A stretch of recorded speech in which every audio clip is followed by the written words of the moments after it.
A very warm welcome for today's civics session, children. This is Hershey, your civics mentor. Today we are starting the civics with first chapter, and the name is democracy.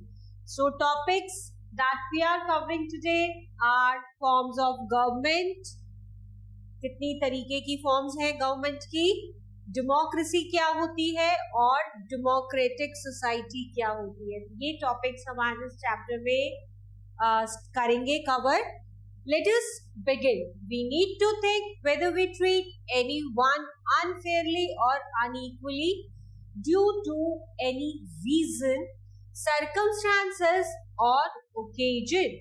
It is known that literacy and education make the society more equal. So ये कहना चाह रहे हैं कि हम अगर सोचें तो क्या कभी हमने कोई भी ऐसी circumstance हो या कोई भी सिचुएशन ऐसी हो, कोई ऐसा ओकेजन हो, हमने किसी को भी अनइक्वल ट्रीट किया हो, अनइक्वल या जेंडर के फॉर्म में या कास्ट के फॉर्म में, राइट, और किसी रीजन एजुकेशन के बेसिस पे, तो हमें किसी को अनइक्वल ट्रीट नहीं करना है.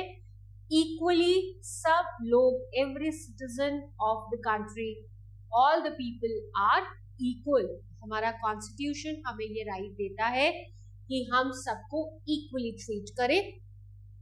और जहां पर एजुकेशन होती है, जो लोग क्वालिफाइड होते हैं, जो लिटरेट होते हैं, उनको इक्वालिटी का मीनिंग पता होता है, तो या ये कह सकते हैं कि एजुकेशन हमें इक्वल और इक्वालिटी सिखाती है, राइट.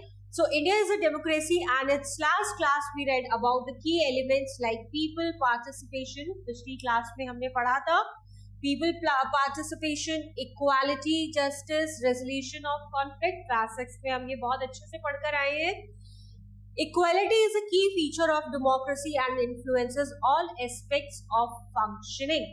Equality हर जगह होनी जरूरी है. ऐसा नहीं कि हम बाइफिकेट, हम लोगों को ट्रीट कर रहे हैं कि आप ज्यादा क्वालिफाइड है, ये पढ़े लिखे नहीं है, या ये इलिटरेट है, या इनको इंग्लिश बोलनी बहुत अच्छी आती है, ये नहीं बोलते हैं, तो हम अनइक्वल ट्रीट करने लगते हैं लोगों को उनके मॉनेटरी स्टेटस के बिहाफ पर. लाइक कोई बहुत ज्यादा रिच है, उसको अलग ट्रीटमेंट मिलता है, कोई मीडियम क्लास है, उसको डिफरेंट ट्रीटमेंट देते हैं, और कोई लोअर क्लास है जिसके पास मनी नहीं है या जिसका मॉनेटरी स्टेटस उतना अच्छा नहीं है, हम उसको डिफरेंटली ट्रीट करते हैं. तो ये अनइक्वालिटी के एग्जाम्पल्स हैं, right. So democracy, equality is a key feature of democracy.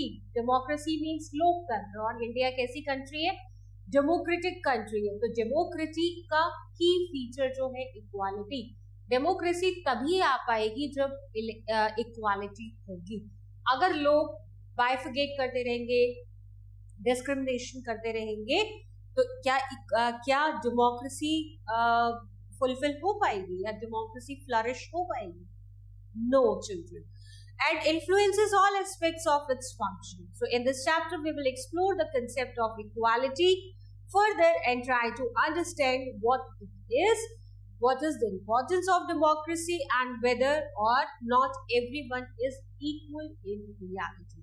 Right. Two democratic countries में इक्वालिटी एक की फीचर है, और डेमोक्रेसी का बेस ही इक्वालिटी है, राइट. तो इसमें देखते हैं कि हम इक्वालिटी बोलते तो जरूर है, क्या इन रियलिटी इक्वालिटी फॉलो की जाती है?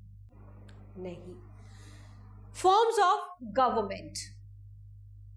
Our country is democratic country, right. हमारी कंट्री कैसी है?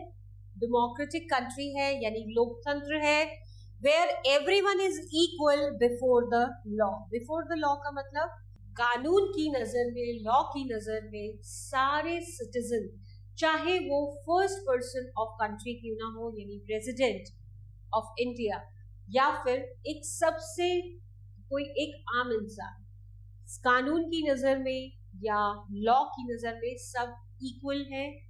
एक पर्सन जो बहुत ही रिच है या बहुत ही क्वालिफाइड है किसी क्राइम की, उसको भी वही सजा मिलती है जो एक आम इंसान को मिलती है, राइट. सो कानून के लिए सब लोग बराबर हैं, चाहे वो प्रेसिडेंट क्यों ना हो और एक आम नागरिक हमारी कंट्री का क्यों ना हो। Other forms of government are absolute monarchy, एक हम इसमें डिफरेंट तरीके की गवर्नमेंट करेंगे। एक डेमोक्रेटिक कंट्री है, डेमोक्रेटी लाइक इंडिया, इसके अलावा monarchy and dictatorship. So monarchy क्या होता है? एब्सोल्यूट मोनार्की, जहां पर किंग और क्वीन रूल करते हैं, राइट। सो किसी भी कंट्री में अगर रूल जो है वो किंग और क्वीन कर रहे हैं, राइट, तो वो होती है absolute monarchy, rule by a king और क्वीन। और डिक्टेटरशिप क्या होती है? डिक्टेटरशिप होती है rule by an unelected all powerful dictator. तो क्या होता है डिक्टेटरशिप में? अनइलेक्टेड, यानी लोग इलेक्ट नहीं करते। अनइलेक्टेड पर्सन जो होता है, कोई भी एक पर्सन जो लीड कर रहा है, वो इलेक्ट नहीं है, अपनी मर्जी से बना है या उसको पावर्स दे दी गई है। और जितनी भी पावर्स हैं वो मोनार्की में और डिक्टेटरशिप में दोनों में किसके पास होती है? Head of the country, right, यानी कि किंग और क्वीन या फिर दिस पर्सन डिक्टेटर।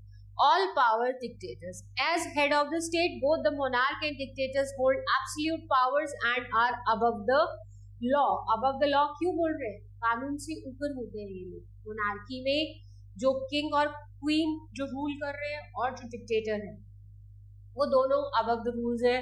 वो अपने अकॉर्डिंग, अपनी फिजिबिलिटी के अकॉर्डिंग रूल्स बनाते हैं और लोगों को उन रूल्स को फॉलो करना पड़ता है, right. So they are not answerable to the people. वो कोई भी रूल बनाए, वो कोई भी नया रूल बना सकते हैं, वो कुछ भी इम्प्लीमेंट करने के लिए बोल सकते हैं। तो लोगों को उनको मानना पड़ता है और कोई क्वेश्चन नहीं कर सकता कि आप ऐसा क्यों कर रहे हैं, because dictator and king and queen are not answerable to the people. India is a democratic republic. अब इंडिया डेमोक्रेटिक के साथ साथ रिपब्लिक भी। अब डेमोक्रेटिक रिपब्लिक का क्या मतलब है? डेमोक्रेटिक तो वी ऑल नो कि इट इज अ लोकतंत्र और यहाँ पर इलेक्शंस होते हैं और इलेक्शन होने के बाद मेंबर्स को हम इलेक्ट करते हैं। बट डेमोक्रेटिक रिपब्लिक क्या होता है? So democratic republic because we have both the head of the government, prime minister और president, दोनों ही citizens of India क्या करते हैं? elect करते हैं, right? So the head of government, prime minister and the head of the country, president, elected by the people. So जहां पर president भी लोग elect करते हैं वो होती है democratic republic, राइट। और डेमोक्रेटिक का मतलब है नॉर्मल इलेक्शंस जैसे होते हैं। आप सबने देखा होगा इलेक्शंस होते हैं इंडिया में, हर 5 साल के बाद इलेक्शंस होते हैं। इलेक्शंस होने पे हम जो सिटीजन्स ऑफ इंडिया होते हैं क्या करते हैं? रिप्रेजेंटेटिव जो इलेक्शन में खड़े होते हैं उनको हम वोट देते हैं और अपना रिप्रेजेंटेटिव इलेक्ट करते हैं और फिर वो पर्सन पार्लियामेंट में जाकर हमारे वेलफेयर के लिए वर्क करते हैं, right.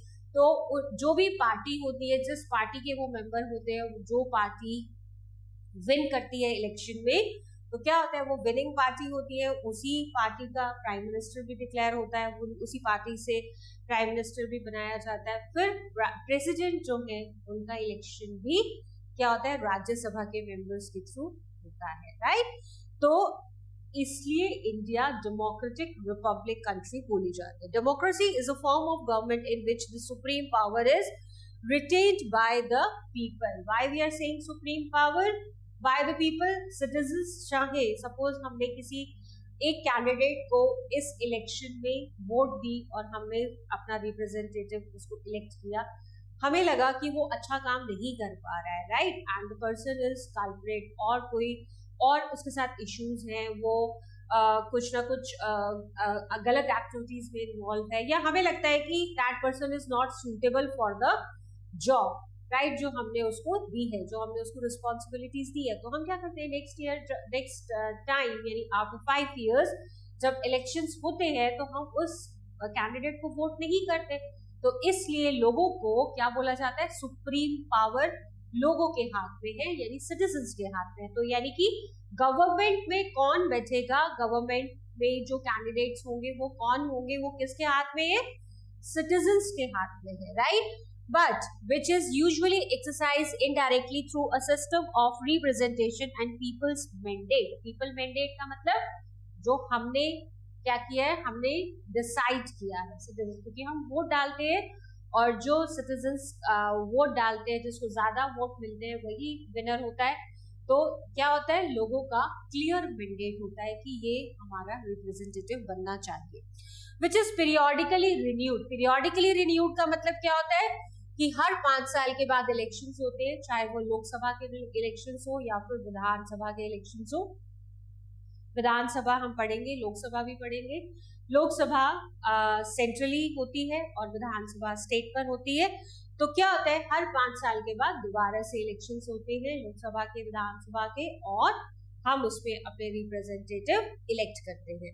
It stands for the people's rule. If the government is selected and run directly by the people, it is called direct democracy.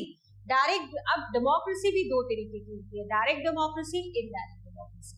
तो डायरेक्ट डेमोक्रेसी में क्या होता है कि जो मेंबर्स इलेक्ट करते हैं, लोग जो मेंबर्स इलेक्ट करते हैं वो ही डिसाइड करते हैं, उनका डिसीजन लिया जाता है। यानी हर मैटर पे क्या किया जाता है, पोलिंग कराई जाती है, वोटिंग कराई जाती है कि ये कोई एक, सपोज कोई एक सिचुएशन आ गई किसी कंट्री में जहां पर डायरेक्ट डेमोक्रेसी होती है, तो क्या होता है कि वैसे ये आजकल फॉलो नहीं होती है, but just to understand this कि डायरेक्ट डेमोक्रेसी क्या होती है, जैसे कोई भी एक इशू आया ग्लोबली तो वहां पर हर सिटीजन को बोला जाता है कि आप इस क्वेश्चन पे वोट करें, या तो उसके फेवर में या उसके अगेंस्ट में। तो लोग जो डिसाइड करते हैं उसके अकॉर्डिंग गवर्नमेंट डिसाइड करती है। So this is called direct democracy. But do you think that it is feasible every time? लोगों के पास अपने काम भी तो बहुत है ना करने के लिए। अब ये थोड़े ना कि दिन में गवर्नमेंट ने 10 क्वेश्चन दे दिए कि आपको इन 10 क्वेश्चंस को आंसर करना है, उसके फेवर में करना है या उसके अगेंस्ट में करना है। तो लोगों को क्या लगेगा, सिटीजन्स को, कि क्या हम पूरा टाइम यही करते रहे? तो फिर जो मेंबर्स हमने इलेक्ट किए उनका क्या रोल है, राइट? और फिर अगर हम वोटिंग करते हैं, कोई भी इशू आया, तो सबसे बड़ी चीज है आपको उस इशू के बारे में पता होना चाहिए। You should have knowledge about that. उसके पॉजिटिव एस्पेक्ट्स, नेगेटिव एस्पेक्ट्स सब कंफर्म होने चाहिए, then only you can vote, और तभी वो उस कंट्री के फेवर में होगा। ऐसा नहीं है कि आपका मन है, आपने यस कर दिया, आपका मन नहीं था तो आपने नो कर दिया, राइट? सो लोगों को अपना टाइम देना पड़ेगा उस टॉपिक के ऊपर, उसको समझने के लिए और फिर उसको वोट करने के लिए। तो डायरेक्ट डेमोक्रेसी होती है जहां पर हम गवर्नमेंट तो इलेक्ट करी लोगों ने, बट गवर्नमेंट क्या करती है, हर बार कोई अगर सीवियर इशू होता है तो लोगों से वोटिंग कराती है, लोगों के परसेंटेज ऑफ वोटिंग के बिहाफ पे, यानी यस और नो जो ज्यादा होता है वो चीज इंप्लीमेंट कर जाती है। इसको बोलते हैं direct democracy. But this is possible only in small population. और आजकल आपको पता है पॉपुलेशन कितनी ज्यादा रैपिड स्पीड से इंक्रीज हो रही है, राइट? तो इतनी ज्यादा पॉसिबिलिटी नहीं है कि हर बार हर इशू के ऊपर वोटिंग कराई जाए। So this type of direct democracy is not practical in the present time, as most countries of the world including India have large population। ज्यादातर कंट्रीज में पॉपुलेशन बहुत हाई है, राइट? तो बहुत सारे प्रॉब्लम्स हो सकते हैं। सिटीजन है, सपोज मैं डायरेक्ट कंट्री में रहती हूँ जहाँ डायरेक्ट डेमोक्रेसी है, मेरे पास आज मॉर्निंग में कुछ क्वेश्चंस आए मेरे फोन पर कि इसमें आपको वोट करना है। सपोज मैं बहुत ज्यादा ऑक्यूपाइड हूँ with my work, with my classes, or with my tuitions, with my office job, service job. Suppose I am not well today, और मैं उस चीज के ऊपर इंफॉर्मेशन नहीं गैदर कर पाई हूँ, या तो मैं उसको लीव कर दूंगी क्वेश्चन को, I would not vote, I would not participate in that vote, और else I need to spend my lot of time, और मुझे बाकी सब चीजों से टाइम निकाल कर उस टॉपिक के ऊपर फोकस करना पड़ेगा। तो इतनी बड़ी पॉपुलेशन में वोटिंग कराना हर चीज पर पॉसिबल नहीं है, right? So have a larger population, people elect their representative for a fixed term, who in turn form and run the government on the behalf of the people. तो indirect democracy होती है, ज्यादातर countries में indirect democracy है। इसका मतलब है कि सिटीजन्स, हम वोट करते हैं, हम अपने रिप्रेजेंटेटिव को इलेक्ट करते हैं अपने बिहाफ पर, और हम उनको रिप्रेजेंटेटिव बनाते हैं सो दैट वो हमारे वेलबींग के लिए काम करें, वो कंट्री के फेवर में काम करे, वो कंट्री के सिटीजन स्केल के फेवर में काम करे, हमारे वेलफेयर में काम करे। और हमारे लिए मतलब जो डायरेक्ट डेमोक्रेसी में अगर लोगों को नॉलेज होनी चाहिए और वो वोट करते हैं, तो ये सारा काम क्या करना किसका है? इलेक्टेड मेंबर्स का। उनका काम है पॉलिसीज बनाना, रूल्स बनाना, उनको फॉलो कराना और जो लोगों के वेलफेयर में हो। So this is called indirect और रिप्रेजेंटेटिव डेमोक्रेसी। इसको इनडायरेक्ट डेमोक्रेसी भी कहते हैं, रिप्रेजेंटेटिव डेमोक्रेसी भी कहते हैं। तो इंडिया क्या है? डेमोक्रेटिक कंट्री है, रिपब्लिक डेमोक्रेटिक कंट्री है, हमने यहाँ पढ़ा, क्योंकि प्रेसिडेंट भी यहाँ के सिटीजन्स ही इलेक्ट करते हैं।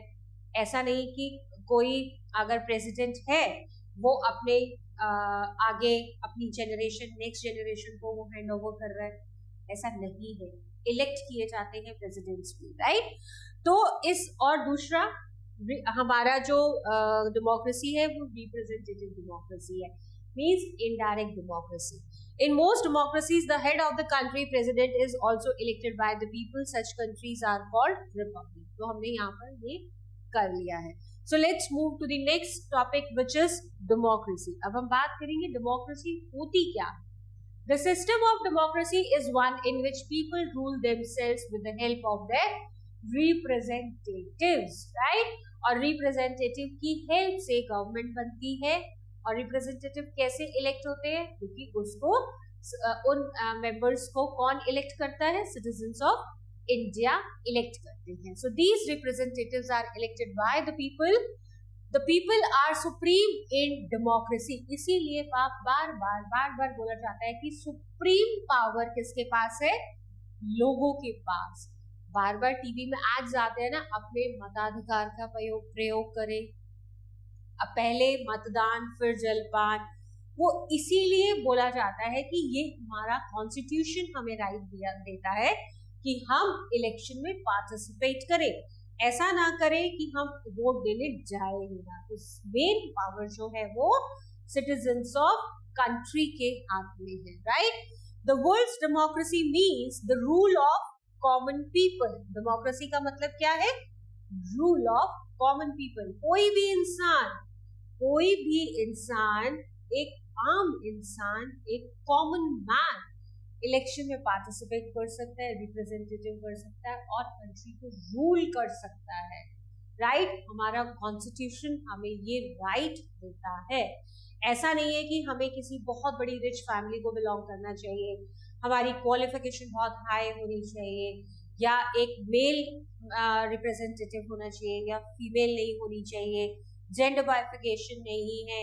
यस, कुछ क्राइटेरिया जरूर हैं, वो क्राइटेरिया भी हम आने वाले चैप्टर्स में पढ़ेंगे कि रिप्रेजेंटेटिव बनने के लिए, डिफरेंट पोस्ट के लिए हमारे लिए क्या क्या एज क्राइटेरियाज है और क्या क्या कुछ सर्टेन क्राइटेरियाज हैं, वो हम डिस्कस करेंगे, राइट? बट एक कॉमन मैन भी रिप्रेजेंटेटिव बन सकता है, और जो रिप्रेजेंटेटिव बनता है वो कहाँ आता है? पार्लियामेंट में आता है. और वो क्या करता है? वो गवर्न करता है. जिसको वो रूल्स बनाता है, इंडिया को लीड करता है. So the rule of common people, it is derived from the Greek word. कहाँ से आया ये वर्ड? डेमोक्रेटिक, ग्रीक से आया, जिसमें डेमोक्रेटिया इसका मतलब है demos means common people, plus kratos means power. So कहाँ है पावर? पावर है सारे सिटीजन्स के हाथ में, right? So most countries in the world today are democracies where all citizens are granted equal voting right. So हर एक को right है वोट करने का. ऐसा नहीं है कि मेल्स को है, फीमेल्स को नहीं है. जो भी 18 years का हो गया है, जिसका एज 18 years है, उसको हमारा कॉन्स्टिट्यूशन राइट देता है कि वो अपना वोट कास्ट कर सके. New Zealand became the first nation to grant equal voting rights to all the citizens by early 1893. So 1893 की बात हो रही है. 1893 में सबसे पहली कंट्री कौन सी थी? न्यूजीलैंड थी, जिसने इक्वल वोटिंग राइट्स को अडॉप्ट किया. So equal voting rights to all its citizens, right? So ये पार्लियामेंट हाउस ऑफ इंडिया है, ये नेक्स्ट पिक्चर है public rally against increasing pollution. हम अगर गवर्नमेंट से कॉमन मान के हम लोग प्रोटेस्ट कर सकते हैं, हमें लगता है कि गवर्नमेंट ने जो डिसीजन लिया वो ठीक नहीं है, तो हम अपनी आवाज उठा सकते हैं, हम प्रोटेस्ट कर सकते हैं। हमारे पास और भी बहुत सारे तरीके हैं कि हम गवर्नमेंट के डिसीजन को क्या कर सकते हैं, अपोज कर सकते हैं, राइट। और ये लोकसभा इन सेशन, तो लोकसभा सेंट्रल लेवल पर होती है। इंडिया में 2 central government and state government, और विलेजेस में ग्राम सभा, ग्राम पंचायत होती है, right. So according to Abraham Lincoln, democracy is the government of the people, by the people and for the people. तो डेमोक्रेटिक कंट्रीज में जो गवर्नमेंट होती है वो क्या होती है, लोगों की गवर्नमेंट होती है, लोगों के लिए गवर्नमेंट होती है, और लोगों के द्वारा बनाई हुई गवर्नमेंट होती है।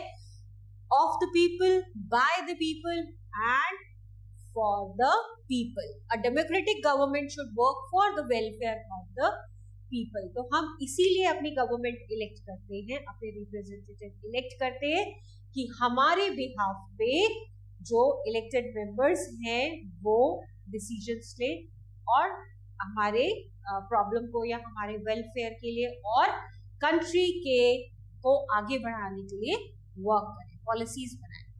Making democracy work requires informed and active citizen who understand how to voice their interest, act collectively, and hold public official accountable. Citizen must understand the basis of citizenship. अब ये कुछ citizenship यानी हमारे लिए ये कुछ है कि हमें एक active citizen होना चाहिए, हमें पता होना चाहिए कि हमारी कंट्री में क्या चल रहा है, हमारी कंट्री में कुछ गलत हो रहा है और हमें अब उसके अगेंस्ट में कैसे आवाज उठानी है। तो हमारे पास एज अ सिटीजन या हमारी कंट्री हमें क्या राइट देती है। How do the citizens of the country participate in its governance. हम कैसे पार्टिसिपेट कर सकते हैं, राइट, गवर्नेंस में। Looking for information in newspapers, magazines and reference materials and judging it's accuracy. अब हमें क्या करना है, एक्टिव सिटीजन होने के नाते तो हमें कहाँ से इंफॉर्मेशन मिलेगी कि हमारी कंट्री में क्या हो रहा है। आजकल न्यूज़ हमें टीवी पर देखनी चाहिए या न्यूज़पेपर्स पढ़ना चाहिए, इसके अलावा मैगजीन्स में इंफॉर्मेशन आती रहती है और कुछ कुछ रेफरेंस मटेरियल्स मिलते रहते हैं, राइट। आपके शहर में क्या हो रहा है हमें वो पता होना चाहिए, फिर हमारे स्टेट में क्या हो रहा है और एज अ होल कंट्री क्या हो रहा है। तो हमें बहुत एक्टिव रहना चाहिए, हमें इंफॉर्मेशन कलेक्ट करती रहनी चाहिए कि कहाँ हो रहा है। और साथ में ऐसा नहीं कि सिर्फ इंफॉर्मेशन कलेक्ट करना है, हमें ये भी चेक करना है। सो बहुत सारे तो एडवर्टाइजमेंट प्रोपेगेंडास भी होते हैं, राइट। सो इस टाइम पर एक्टिव सिटीजन यानी हमारा क्या काम है कि हमें ये भी समझना चाहिए कि कौन सी फेक इंफॉर्मेशन है, कौन सी करेक्ट इंफॉर्मेशन है। So we need to judge the information. Voting in local, state and national elections, right? So local जो municipality के इन cities में कहाँ क्या होता है, municipality, तो वो local level के elections होते हैं। उसके अलावा state level के elections होते हैं, विधानसभा election, और फिर कंट्री या नेशन लेवल के इलेक्शंस होते हैं जिनको हम लोकसभा इलेक्शंस होते हैं, उसमें हमें एक्टिवली पार्टिसिपेट करना चाहिए। ऐसा नहीं कि अरे वोट की क्या जरूरत है, छोड़ दो उसको, अपना आज छुट्टी मिली है तो हमें we should enjoy, we should spend time with our family. No, it's our basic right, we are politically equal, हम सब इक्वल हैं और हमें अपनी इक्वालिटी का यूज करना चाहिए, यानी कि हमें वोट देना जरूर चाहिए। पार्टिसिपेटिंग इन पॉलिटिकल डिस्कशंस होते हैं, उसमें भी पार्टिसिपेट करना चाहिए।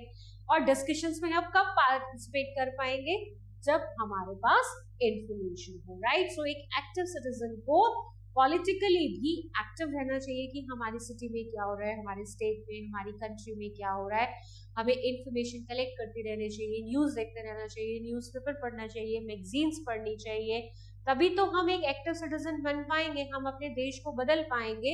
अगर ऐसा ना हो कि हमने तो इलेक्ट कर दिया, अब रिप्रेजेंटेटिव क्या कर रहा है उससे कोई मतलब नहीं है, तो हमें उसकी परफॉर्मेंस को भी तो रिव्यू करना पड़ेगा, right. Next is attending meeting to gain information, discuss issue or lend support, right? So ये information लेना चाहिए, meetings attend करनी चाहिए और support देना चाहिए. Campaigning for the candidate, जो कैंडिडेट खड़ा हो रहा है इलेक्शन में उसकी कैंपेनिंग होती है. Promoting laws that are of special interest, demonstrating through march, rallies or other form of protest. अगर कुछ गलत हो रहा है, हमें लग रहा है कि ये गवर्नमेंट ने ठीक नहीं करा, तो हम कैसे डेमोन्स्ट्रेट कर सकते हैं? मार्च कर सकते हैं, रैलीज कर सकते हैं, मतलब और बहुत सारे तरीकों से प्रोटेस्ट कर सकते हैं और गवर्नमेंट को ये बता सकते हैं कि आप जो ये करने जा रहे हो वो ठीक नहीं है, right? So serving the country through military और अदर सर्विस. तो क्या होता है? जो आर्म फोर्सेस होती है, जो डिफरेंट फोर्सेस होती है, उसमें कौन होता है? एक नॉर्मल सिटीजन ही तो होता है, राइट? तो हम अपनी कंट्री को कैसे सर्व कर सकते हैं? डिफेंस में जाकर, आर्म फोर्सेस में जाकर हम अपनी कंट्री को सर्व कर सकते हैं. If the people are not satisfied with the government, they can remove it in the next election, right? तो ये पता है कि अब जो मेंबर को हम इलेक्ट करते हैं वो कितने इयर्स के लिए? 5 इयर्स के लिए आता है. तो अब अगर उसने बहुत अच्छा काम किया तो हम उसको री इलेक्ट कर सकते हैं, बट अगर उसने अच्छा काम नहीं किया तो हम उसको हटा सकते हैं, किसी और को भी इलेक्ट कर सकते हैं, राइट? तो ये एक सिटीजन के राइट्स हैं. People not only elect the government but also control it, right? हम अपने रिप्रेजेंटेटिव को इलेक्ट तो करते हैं बट हम उनको कंट्रोल भी करते हैं. कंट्रोल, उसने काम अच्छा नहीं किया उसको हटा दो.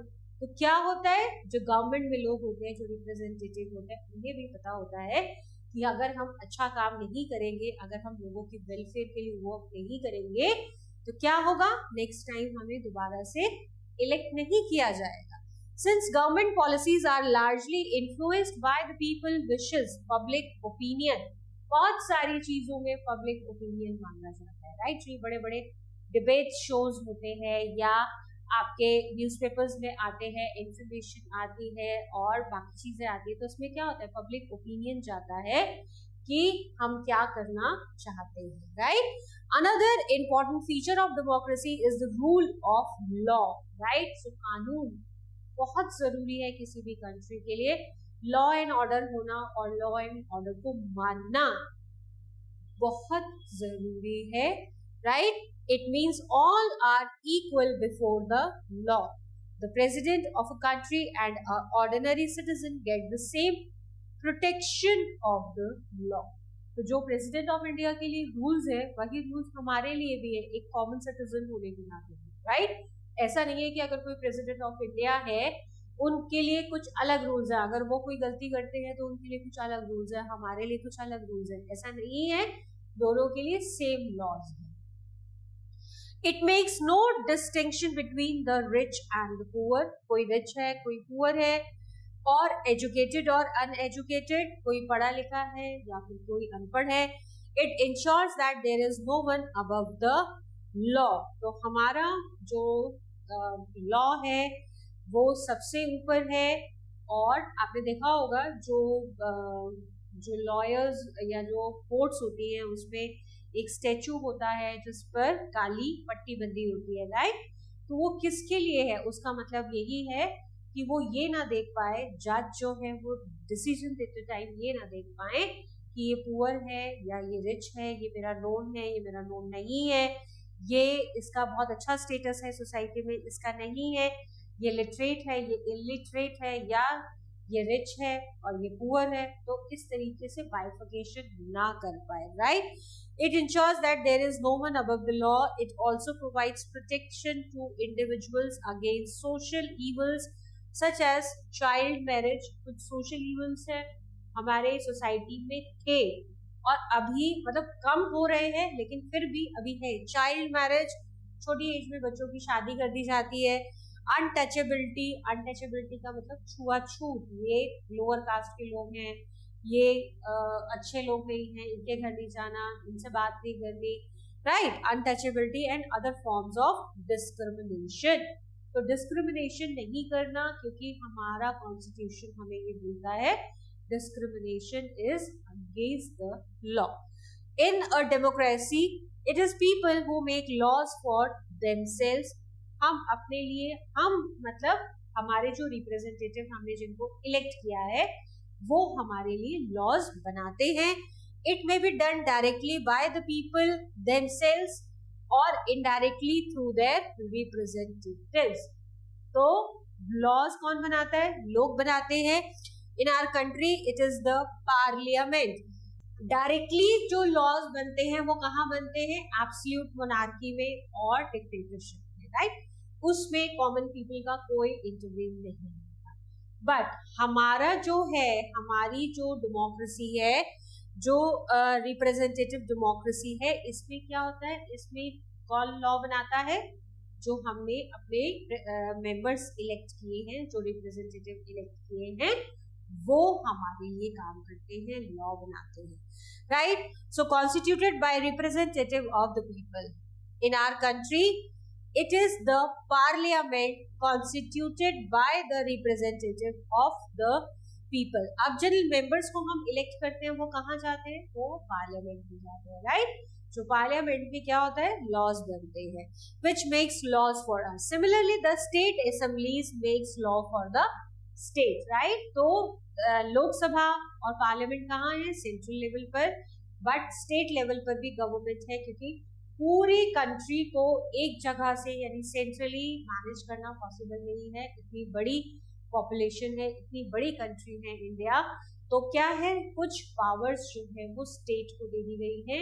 तो स्टेट में भी एक असेंबली होती है, स्टेट लेजिस्लेटिव, स्टेट असेंबली जो होती है, वहां पर भी जो स्टेट के लोग हैं, जो मेंबर्स हैं, इलेक्टेड मेंबर्स, वो स्टेट के लिए पॉलिसीज बनाते हैं. और लोकल लेवल की बात होती है तो लोकल मतलब जो रूरल एरियाज होते हैं वहां पर जैसे गांव होते हैं तो ग्राम सभा और ग्राम पंचायत होती है. So values of democracy such as justice, freedom and human dignity should be deeply embedded not only in the political system but also in social and economic life of the people. Social and economical life की बात होती है, means हमें भी as a citizen, हम ये तो कहते हैं कि हमारा कॉन्स्टिट्यूशन यानी पॉलिटिकली हमें क्या है? हमें सबको फ्रीडम मिल रही है और सबको डिग्निटी मिलनी चाहिए. बट ऐसा नहीं कि हम किसी की डिग्निटी को स्पॉइल करें, क्योंकि हम भी तो सिटीजन ऑफ इंडिया है. हम किसी को डिस्क्रिमिनेट नहीं कर सकते हैं उसके जेंडर के बेस पे, उसके एजुकेशनल स्टेटस पर, उसके मॉनेटरी स्टेटस पर. हमें भी तो डिस्क्रिमिनेशन नहीं करना चाहिए. जो लोकल लेवल पर as a individual we should not practice this. As government और सेंट्रल या एज अ कंट्री हमारा कॉन्स्टिट्यूशन भी ये नहीं करता है और हमें भी ये फॉलो नहीं करना है, right children? Now democratic society, ये क्या होती है democratic society? When people enjoy the right to elect and to remove their rulers, it is political democracy, right? तो डेमोक्रेसी कैसी है? Political democracy. यानी कि पॉलिटिकल डेमोक्रेसी का मतलब हम अपनी इच्छा से किसी को इलेक्ट कर सकते हैं इलेक्शन में और किसी को हटा भी सकते हैं, right? So it is political democracy, but the social life of the people can still be filled with various forms of injustice. ये तो political discrimination की बात हुई कि मतलब not discrimination, political है कि हम किसी को अपनी मर्जी से इलेक्ट करते हैं और अगर उसकी परफॉर्मेंस अच्छी नहीं है तो हम उसको चेंज कर देते हैं नेक्स्ट इलेक्शंस में, राइट? ये political democracy. But normal life में क्या होता है? जैसे मैंने अभी डिस्कस किया कि as a individual are we following this? We need to think on it, right? और अपने आसपास भी देखो, अगर आपको कहीं डिस्क्रिमिनेशन दिखता है तो आपको उनको एजुकेट करना है that you should not do it, right? लेकिन अभी भी इनजस्टिस होता है, अभी भी अनइक्वालिटी. इक्वालिटी की बात की थी हमने starting of the chapter. Equality क्या है? डेमोक्रेसी का बेसिक की है, एक पिलर है डेमोक्रेसी का, राइट? तो अगर इक्वालिटी नहीं है सोसाइटी में, अगर लोग ही एक दूसरे में भेदभाव करते हैं तो वहां डेमोक्रेसी कैसे रह सकती है, right? Thus, a democratic government becomes meaningful only if the society is democratic. Yes, this is very important. if society is democratic, then only a government can be democratic. All men and women should be treated equally and should have equal opportunities for growth and development. ऐसा नहीं कि जैसे पहले होता था कि इस sector में सिर्फ मेल्स ही जॉब करेंगे, फीमेल्स नहीं करेंगे, राइट? अभी जो 1-2 सालों में अगर हम देखें, सो आर्म्ड फोर्सेस में, डिफेंस में क्या होता था, गर्ल्स नहीं जाती थी, लेकिन अब उनकी एंट्री भी ओपन कर दी गई है। तो इक्वल ग्रोथ और इक्वल डेवलपमेंट के राइट्स हर सिटीजन को मिलने चाहिए, डिस्क्रिमिनेशन नहीं होना चाहिए किसी भी लेवल पर। The caste system that existed in India gave rise to untouchability in the past.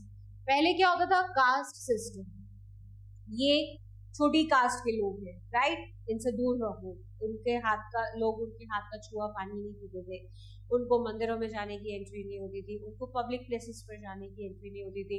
Like जब जो ब्रिटिशर्स थे, जब वो रूल करते थे इंडिया पर, वहाँ बहुत सारे ऐसे प्लेसेस होते थे जहाँ पर इंडियंस को जाना अलाउड ही नहीं होता था, right?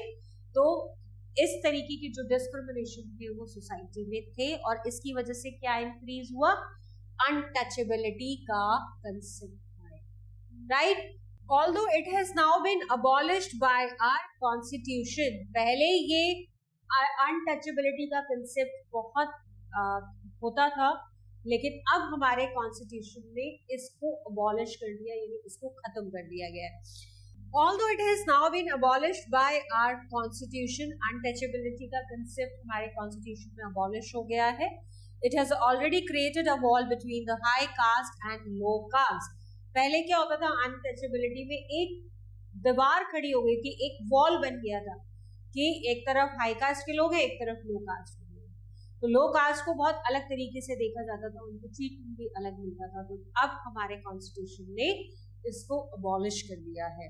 A democratic society should be able to remove all these social differences. A truly democratic government is possible only with democratically organised society. So country democratic कब हो पाएगी, गवर्नमेंट डेमोक्रेटिक कब हो पाएगी, जब लोग या सोसाइटी डेमोक्रेटिक हो। तो हमें अपने मन से इन सब चीजों को निकालना चाहिए, हमें डिस्क्रिमिनेशन को फॉलो नहीं करना चाहिए किसी भी सेंस में, तभी हमारी कंट्री ट्रूली डेमोक्रेटिक बन पाएगी, राइट? सो जैसे पहले इंडियन कास्ट सिस्टम होता था, सबसे ऊपर ब्राह्मण्स होते थे, फिर क्षत्रिय हो गए, फिर वैश्य हो गए, फिर शूद्रास हो गए, फिर परिहार्स हो गए। तो ये बहुत पहले ये कास्ट सिस्टम हुआ करता था। Now economic democracy. Economic democracy का मतलब पैसा कमाना, पैसा कमाने का अधिकार हमारी स्किल्स के बेसिस पर, हमारी एजुकेशन के बेसिस पर। ऐसा तो नहीं है कि एक ऑफिस में एक बहुत ऑफिस है, उसमें जो एक कम क्वालिफाइड लोग हैं उसको जॉब दे दिया जाएगा और एक हाई क्वालिफाइड को नहीं दिया जाएगा। प्रैक्टिकली तो ऐसा पॉसिबल नहीं है, right? But as per your skills, आपकी क्या स्किल्स हैं, आपकी क्या एजुकेशन है, उसके बेसिस पर आप अपनी चॉइस से अपना ऑक्यूपेशन, अपना करियर बना सकते हैं, राइट? ये हमारा कॉन्स्टिट्यूशन हमें राइट देता है। सो economic democracy implies everybody who contributes to the production earns a share of the proceeds, right? तो बात हो रही है अगर जो लोग प्रोडक्शन में काम कर रहे हैं, राइट, उनको उसका शेयर यानी उसका प्रॉफिट मिलना चाहिए in wages and whatever other form is appropriate, right? तो जो लेबर है या जो लेबर क्लास लोग हैं, as per your skills, right, आपकी जो स्किल्स हैं, आप जो भी प्रोफाइल पर हो, किसी भी जगह कोई भी काम कर रहे हो, उसमें आपको वेजेस के फॉर्म में आपको उसका रिटर्न मिलता है। आप काम करते हैं, आपको उसका पैसा मिलता है, right? Everybody is entitled to have a say in what is produced. तो लोग पूछ सकते हैं, राइट? अगर कुछ लोग बहुत फैक्ट्रीज में, इंडस्ट्रीज में वर्क करते हैं, so they can ask what is produce, क्या प्रोड्यूस हो रहा है, हाउ इट इज प्रोड्यूस, कैसे प्रोड्यूस कर रहे हैं, and how it is distributed, और इसका डिस्ट्रीब्यूशन कैसे हो रहा है। डिस्ट्रीब्यूशन का मतलब मार्केट में सेल के लिए कैसे जा रहा है, तो जो उसके एम्प्लॉयज हैं वो पूछ सकते हैं। and these collective decisions are made in the context of the broader community and in quantities sufficient to meet its need, and the pricing and other decisions are not made outside the community or without input from suppliers, distributors and buyers, right? तो जैसे एक factory का example लिया गया, industry में बहुत सारे लोग काम करते हैं, बहुत सीनियर मैनेजमेंट में भी लोग होते हैं और सीनियर पोस्ट पर लोग होते हैं, फिर उसके बाद जूनियर होते हैं, कुछ मीडियम लेवल पर भी होते हैं, फिर सबसे नीचे जो डेली वेजेस के लेबर होते हैं वो भी होती है। तो बहुत सारे लोग काम करते हैं। तो वहां पर जो कोई भी एक इंडस्ट्री होती है वो क्या करती है, उसके जो एम्प्लॉयज हैं उसमें वो पूछा जा सकता है जब डिसीजंस होते हैं कि क्या बन रहा है, कैसे हम आगे, हमारी प्लानिंग क्या होगी, डिस्ट्रीब्यूशन कैसे होगा और हम क्या लोगों की नीड के अकॉर्डिंग प्रोडक्शन कर पाएंगे और प्राइजेस क्या होंगे, और उसके अलावा जो डिस्ट्रीब्यूटर्स हैं, सेलर्स हैं, जो सप्लायर्स हैं, बायर्स हैं, वो कितना पे करेंगे, उनका कंट्रीब्यूशन क्या होगा। तो बहुत सारी चीजें, ये हर पर्सन फ्री है, सबको राइट है economically, right. So it is also means absence of all exploitation. What is worker should not be exploited by the owners. ऐसा नहीं है कि आपने सेम प्रोफाइल पे बहुत सारे, लेट्स से कि एक कंपनी में एग्जीक्यूटिव लेवल पर कुछ 50 लोगों को अपॉइंटमेंट किया हुआ है, राइट। ऐसा नहीं है कि और सबकी ऑलमोस्ट सेम क्वालिफिकेशन है, सब क्वालिफिकेशन क्राइटेरिया को मैच कर रहे हैं। तो ऐसा नहीं कि आप किसी को 50,000 सैलरी दे रहे हैं, किसी को सिर्फ 40,000 ही दे रहे हैं, किसी को 80,000 भी दे रहे हैं, राइट। तो इस तरीके से आप डिस्क्रिमिनेट नहीं कर सकते। ये डिस्क्रिमिनेशन होता है कब, जब आपकी क्वालिफिकेशन में डिफरेंस हो या किसी और चीजों में डिफरेंस हो, राइट, या एक्सपीरियंस में हो। तो कुछ ना कुछ ऐसा जरूर होता है कि या तो एक्सपीरियंस कम है आपका कंपैरेटिवली जो लोग, और फिर कुछ कंपनीज में टेन्योर की बात होती है। टेन्योर का मतलब ये भी होता है जरूरी कि आप इस कंपनी के साथ कितने टाइम से जुड़े हुए हैं। जो जितना ज्यादा पुराना होगा उतना लॉयल होगा कंपनी के लिए, राइट। तो उनका ऑब्वियसली इंक्रीमेंट्स मिलते हैं ड्यूरेशन के अकॉर्डिंग, ईयरली उनको क्या होता है, इंक्रीमेंट्स भी मिलते हैं, तो उनकी सैलरी ऑफ कोर्स बढ़ती जाती है। तो बहुत सारे स्टांसेस होते हैं, लेकिन ऐसा नहीं है जैसे आपकी अगर लेबर है तो लेबर को किसी को आपने 500 रुपीज पर डे पे रखा हुआ है और किसी को आपने सिर्फ 200 पर डे पे रखा हुआ है। तो वेजेस प्रॉपर मिलने चाहिए उसके स्किल्स के अकॉर्डिंग, राइट।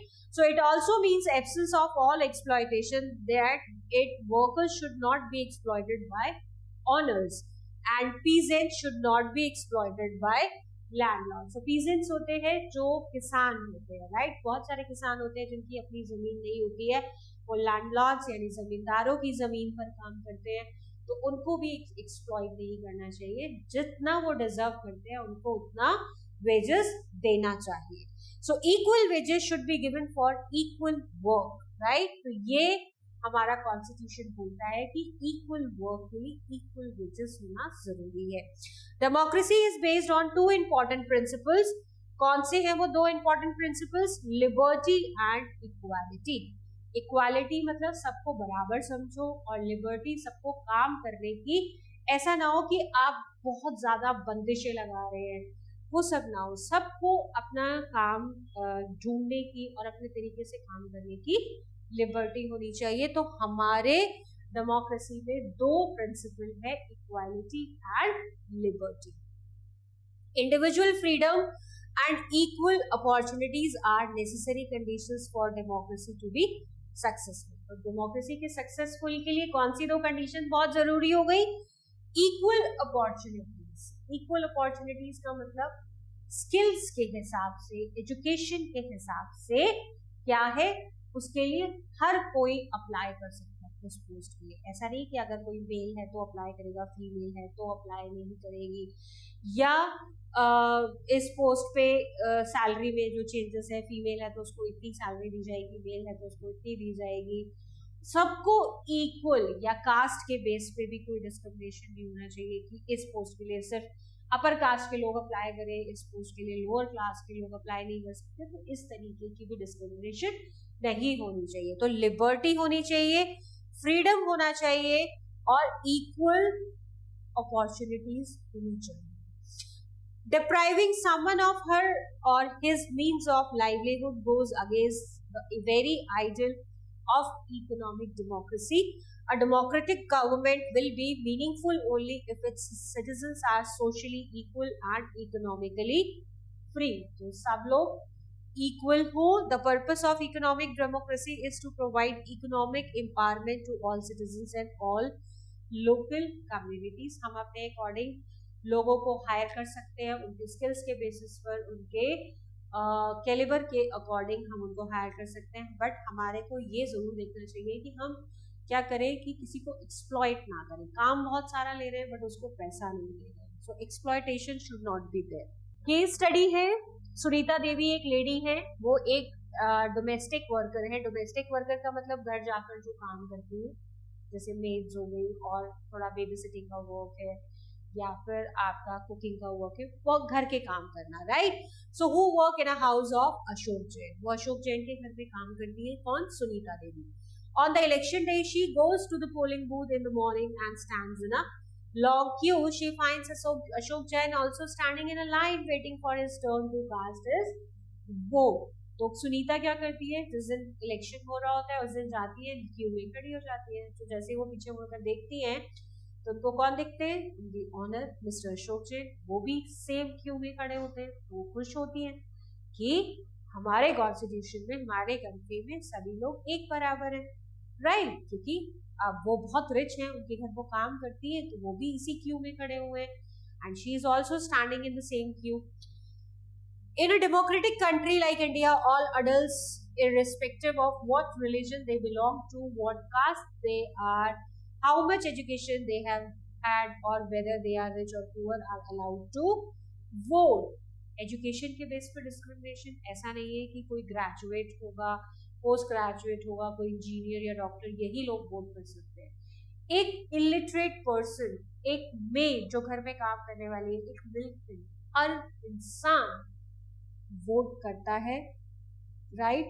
तो ये हमारी कॉन्स्टिट्यूशन हमें राइट देती है. इसमें कोई इफेक्ट नहीं आता कि आप पुअर है या रिच है, आप एजुकेटेड है, आप अनएजुकेटेड है, आपका सोशल स्टेटस बहुत अच्छा है, आपका सोशल स्टेटस, किसी का सोशल स्टेटस अच्छा नहीं है, कोई बहुत एजुकेटेड है, कोई नहीं है, कोई अपर क्लास को बिलोंग करता है, कोई लोअर क्लास को बिलोंग करता है, या फिर विमेन्स वोट नहीं देंगे, सिर्फ मेंस देंगे, ऐसा कोई bifurcation नहीं है. Sunita is excited to vote and is happy as she is equal to all of others because each of them has one vote. One person, one vote. एक इंसान केवल एक ही बार वोट दे सकता है. तो सुनीता बहुत खुश थी कि सारे लोग एक ही क्यू में हैं और सबको वोट देना है. तो उनके जो ऑनर थे वो भी उसी क्यू में खड़े थे. The same day in the evening, Sunita takes her sick daughter to the government hospital. She again finds a long time in front of the hospital. This line in front of the government hospital is unlike the one in the morning because most of the people standing in it are poor. अब शाम को क्या हुआ, उसकी daughter बीमार हुई. जो बीमार हुई तो वो अपनी डॉटर को कहाँ ले गई? गवर्नमेंट हॉस्पिटल में ले गई. गवर्नमेंट हॉस्पिटल में देखा तो वहां पर बहुत लंबी लाइन है, लेकिन यहाँ पर वो खुश नहीं. क्यों? क्योंकि इस लाइन में सब लोग नहीं थे, इस लाइन में सिर्फ पुअर पीपल. क्योंकि गवर्नमेंट हॉस्पिटल में क्या होता है, बहुत गवर्नमेंट जो है वो बहुत इकोनॉमिकल ट्रीटमेंट प्रोवाइड करती है. ठीक है, वहाँ पर पे नहीं करना पड़ता है. और प्राइवेट हॉस्पिटल्स में क्या है, सर्विसेज अच्छी मिलती है बट उसके अगेंस्ट में आपको बहुत ज्यादा पे करना पड़ता है. राइट. तो सुनीता क्योंकि एक डोमेस्टिक वर्कर है, वो इतना ज्यादा अफोर्ड नहीं कर सकती थी. So she took her daughter to the government hospital and she was standing in the queue. She was waiting for her turn and she was not happy because she saw that in this line only poor people were standing and she had to wait a lot. बहुत लंबी line थी और बहुत समय लग रहा था. Do you think Sunita has enough reason to doubt whether she really equal? Do you think क्या यहाँ equality है या नहीं?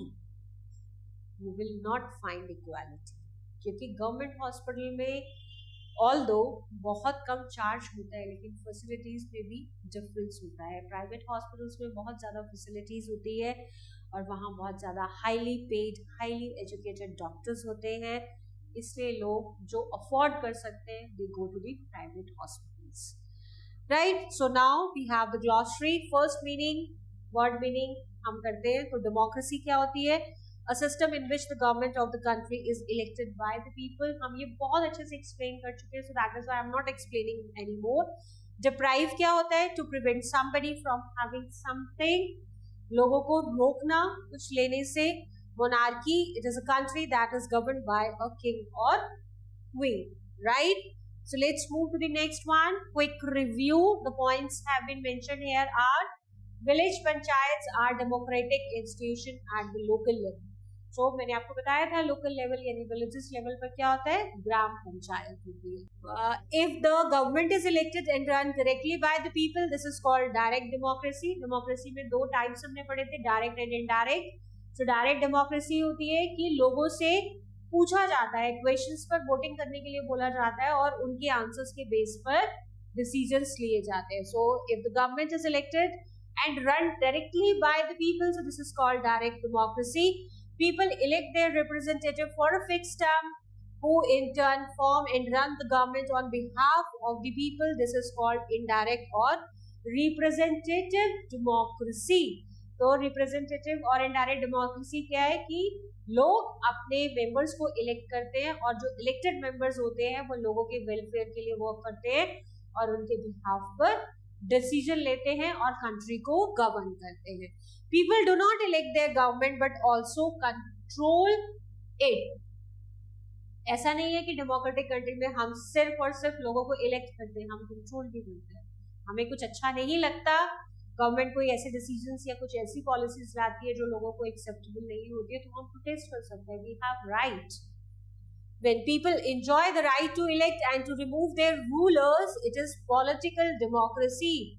Political democracy क्या होती है? हम वोट कास्ट करते हैं, किसी को भी इलेक्ट कर सकते हैं और अगर वो अच्छा काम नहीं करता है तो हम उसको रिमूव भी कर सकते हैं. Next point is economic democracy also means absence of all exploitation. That is, workers should not be exploited by owners and peasants should not be exploited by landlord. So किसानों को, पीजेंट्स को landlord exploit ना करें और owners अपने जो workers हैं उनको एक्सप्लॉइट ना करें. Now we have the question answers. Darken the circle of the correct option in OMR sheet.